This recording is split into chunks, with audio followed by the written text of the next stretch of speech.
আসসালামু আলাইকুম। প্রিয় দর্শক, নির্বাচনের বলতে গেলে আর মাত্র 10-11 দিন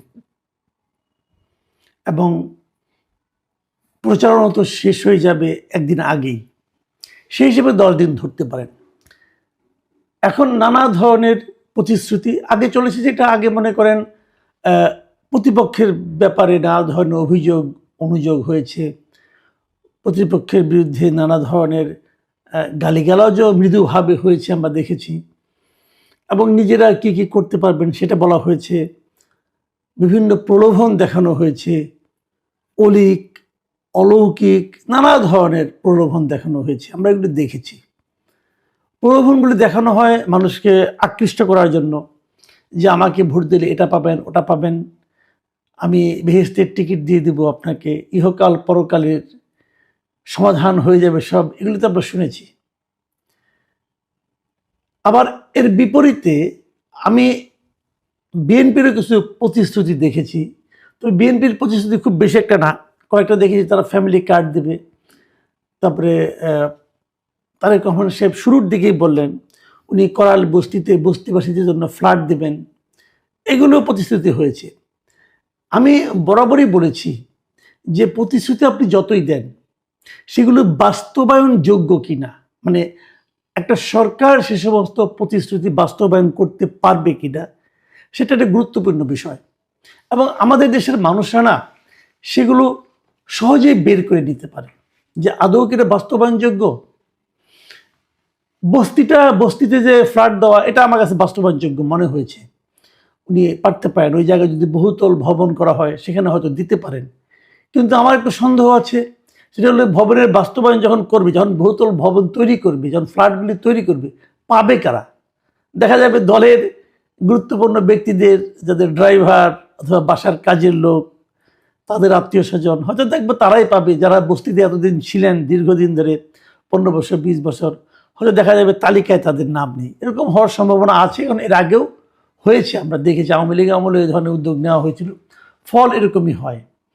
যা হোক, তবুও বাস্তবায়নের জন্য করতে পারেন, এটা অবশ্যই ইতিবাচক দিক। কিন্তু আজকে আমি এই ভূমিকাটা দিলাম এ কারণে যে বিএনপির একজন খুবই গুরুত্বপূর্ণ নেতা ইদানিং, মিস্টার ডক্টর মাহাদি আমিন, উনি তারেক রহমান সাহেবের একসময় উপদেষ্টা ছিলেন। এখন এই নির্বাচনের সময় উনি মূলত মুখপাত্র হিসেবে কাজ করছেন। ওনার একটা বক্তব্য আমি শুনলাম। সেই বক্তব্যটা শুনলে আমি অবশ্যই চমকিত হয়েছি। আমার কাছে বিশ্বাস হতে চাইনি প্রথম। বিভিন্ন কয়েকটা পত্রপত্রিকায় এক এক ধরনের এক এক পত্রিকায় দেখলাম, কেউ বললো এভাবে, কেউ বললো ওভাবে। মূল বক্তব্যটা শোনার জন্য আমি ইন্টারনেটে, ইউটিউবে আমি সরাসরি বক্তব্যটা পেলাম, ভিডিওটা পেলাম। উনি কি বলেছেন এটা আপনাদের সঙ্গে একটু আমি শেয়ার করতে চাই। আমি ওনার বক্তব্যটা থেকে হুবহু আমি এটাকে লিখে নিয়েছি, কাজে এখানে একটা শব্দ এদিক ওদিক হওয়ার কোনো সুযোগ নেই। আপনি শুনুন উনি কি বলেছেন। উনি বলেছেন যে তারেক রহমান ঘোষণা দিয়েছেন সবার জন্য আমরা ইন্টারনেটকে ফ্রি করতে চাই প্রাতিষ্ঠানিকভাবে। দেখুন, এটুকু শুনলেই কিন্তু আপনি বিস্মিত হয়ে যাবেন, সবার জন্য ইন্টারনেট ফ্রি। এটা তো একটু অন্যরকম লাগে কিন্তু। কারণ দেখেন, এই যে আমাকে অনেকে ফোন দেয় কিভাবে, গ্রামের থেকে ফোন আসে, ওরা ওই আপনার এমবি কিনে আমার বক্তব্য শুনে। আমাকে একজন বলেছিল যে বৃষ্টির দিনেও ঘরে বসে আসে, দেখি যে আমার মোবাইলে এমবি নাই, তারপরে আমি দোকানে যেয়ে আবার এমবি কিনে নিয়ে এসে মোবাইলে আমার কন্টেন্ট শুনেছেন, এটা বলেছিলেন আমাকে। তো ওই এমবি কিনে একটা কন্টেন্টের জন্য এমবি কিনে, ইউটিউব দেখার জন্য এমবি কিনে তারা কিন্তু আমাদের এইগুলি দেখে। তো তাদের এই এমবি আর কিনতে হবে না এখন থেকে। যদি বিএনপি ক্ষমতায় আসে, সব ইন্টারনেট উনি ফ্রি করে দেবেন। তারপর আবার পরে আমি ভাবলাম আসলে কি সবাইকে বলেছেন নাকি কোনো জায়গায় বলেছেন। আমি আবার আরেকটু পড়লাম, মানে উনি আরও কি বলেছেন সেটা শুনলাম আর কি, যেটা আমি লিখে আপনাদের পড়ে শোনাচ্ছি। তারপর বলেছেন যে বিএনপি ইনশাল্লাহ সরকার পরিচালনায় আসলে বাংলাদেশের সব স্কুল, কলেজ, বিশ্ববিদ্যালয়, অফিস, গ্রামীণ ডিজিটাল সেন্টার, হাসপাতাল, রেল স্টেশন এবং এয়ারপোর্ট সহ যেসব জনবহুল স্থান রয়েছে সেগুলোকে ধাপে ধাপে বিনামূল্যে ইন্টারনেট সুবিধার ভিতর আনতে চাইবে। আসেন এই বাক্যটা একটু আগে বিশ্লেষণ করি, তারপরে আমরা পরের বাক্যে যাব। এখানে যেটা বলেছেন যে এইগুলোতে বিশ্ববিদ্যালয়, কলেজ এগুলো থাকবে, গ্রামীণ ডিজিটাল সেন্টার কি আমি যাই না, ওটাই থাকবে, হাসপাতালে থাকবে, রেল স্টেশনে থাকবে, এয়ারপোর্টে থাকবে, ঠিক আছে। তারপরে বলছেন যেসব জনবহুল স্থান রয়েছে। এখন জনবহুল স্থান কোনগুলো? জনবহুল স্থান হাট বাজার, জনবহুল স্থান। দেশের সমস্ত হাট বাজারে ইন্টারনেট আমরা পাবো, আশা করতে পারি। এবং ঢাকা শহরে তো আপনি যেখানে যাবেন সেটাই জনবহুল স্থান। ঢাকা শহরটাই তো একটা জনবহুল স্থান। ঢাকা শহরে সব জায়গায় থাকবে, থাকবে তো থাকবে।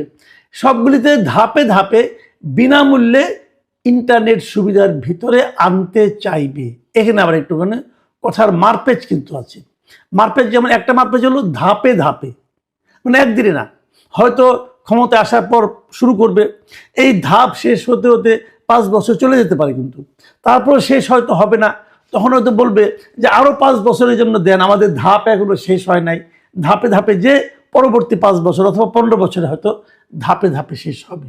যাক, একটু মারপেচ এখানে আছে। তারপরে আবার শেষের দিকে দেখেন কি বলেছে, যে ইন্টারনেট সুবিধার ভিতরে আনতে চাইবে, আনতে পারবে বলে নাই, তারা আনতে চাইবে, ইচ্ছা থাকবে, কতদিনে করবে জানি না। ওকে, আসেন তারপরে উনি কি বলেছেন শুনি আমরা একটু। তারপরে বলেছেন যে আমাদের মূল উদ্দেশ্য দেশের মানুষ যেন সহজে তথ্য এবং আধুনিক সেবা পেতে পারে, যার বিভিন্ন ধরনের যারা বিভিন্ন ধরনের কর্মসংস্থানের সঙ্গে জড়িত, নিজেরা উদ্যোক্তা হিসেবে গড়ে উঠেছেন, ওনারা যেন ফ্রি ইন্টারনেটটুকু পেয়ে যার যার অর্থনৈতিক কর্মকাণ্ডকে আরও শানিত করতে পারে। এই জায়গাটা এসে কিন্তু উনি পুরাই আসলে ব্যাপ্তিটা প্রকাশ করেছেন।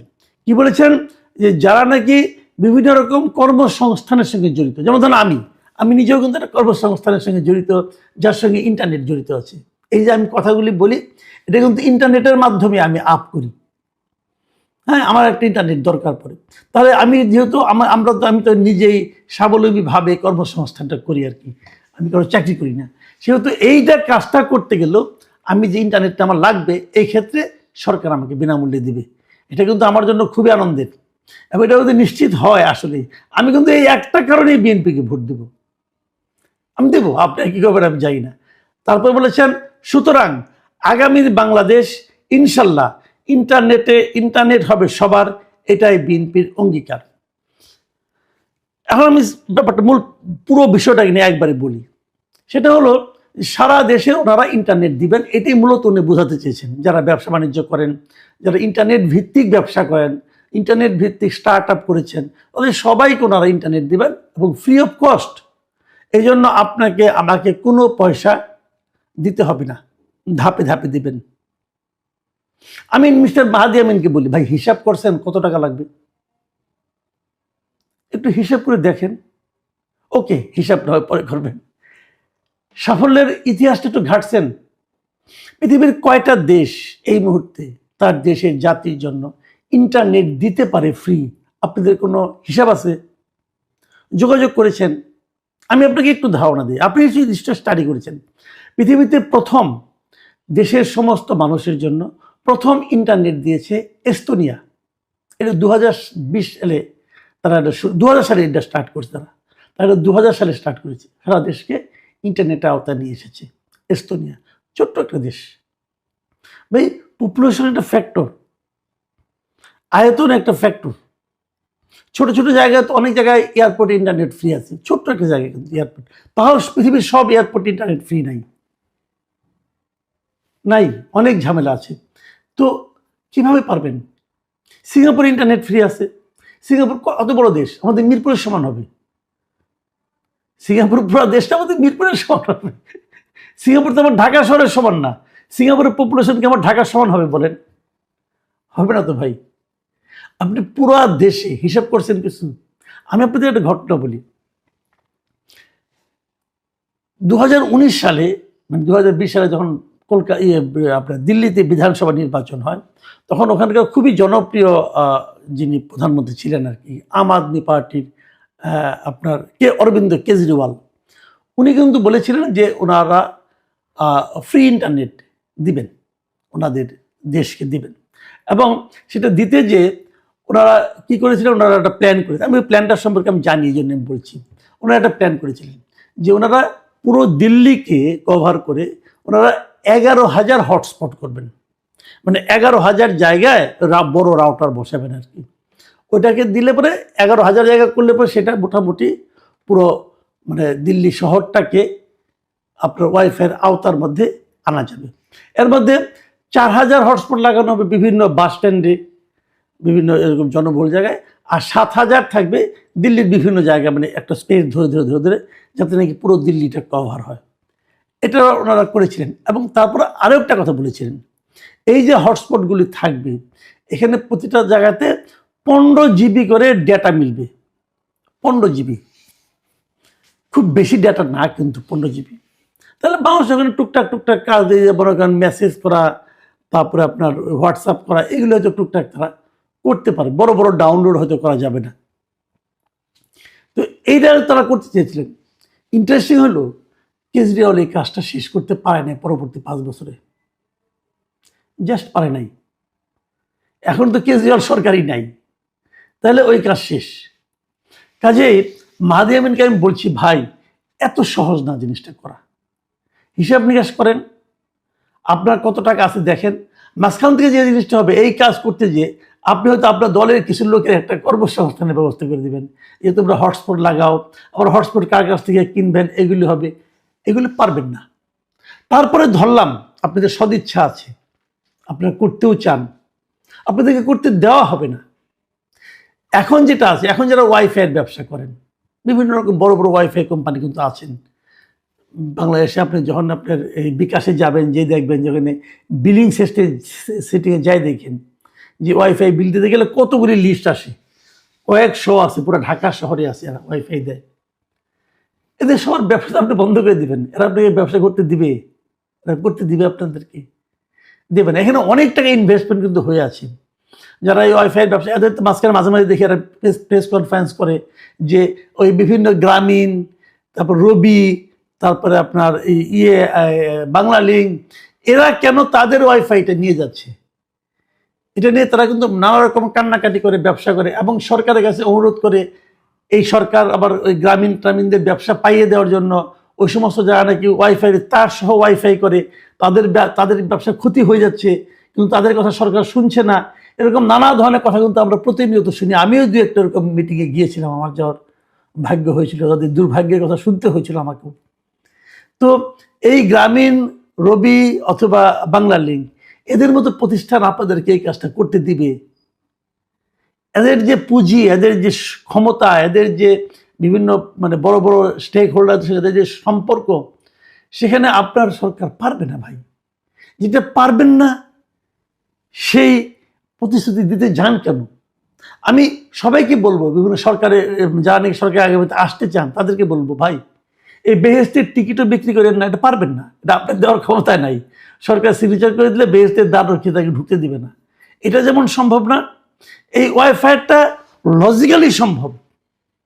এটা দিতে পারলে দেশের অবস্থা চেঞ্জ হয়ে যাবে, এটা লজিক্যালি সম্ভব, কিন্তু প্র্যাকটিক্যালি আপনি পারবেন না।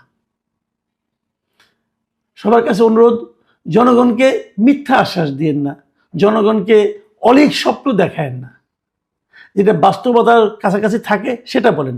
দেখুন মাহাদি আমিন কিন্তু বলেই খালাস, যখন না পারবেন লোকে কিন্তু মাহাদি আমিনকে খুঁজবেন না, লোকে তারেক রহমানকে খুঁজবেন। তারেক রহমানের রাজনৈতিক ভবিষ্যৎটাকে ঝরঝরে করে দিয়েন না মিস্টার মাহাদি আমিন, এটা কোনো ভালো কাজ না। প্রিয় দর্শক, এখন এ পর্যন্তই। আল্লাহ হাফেজ।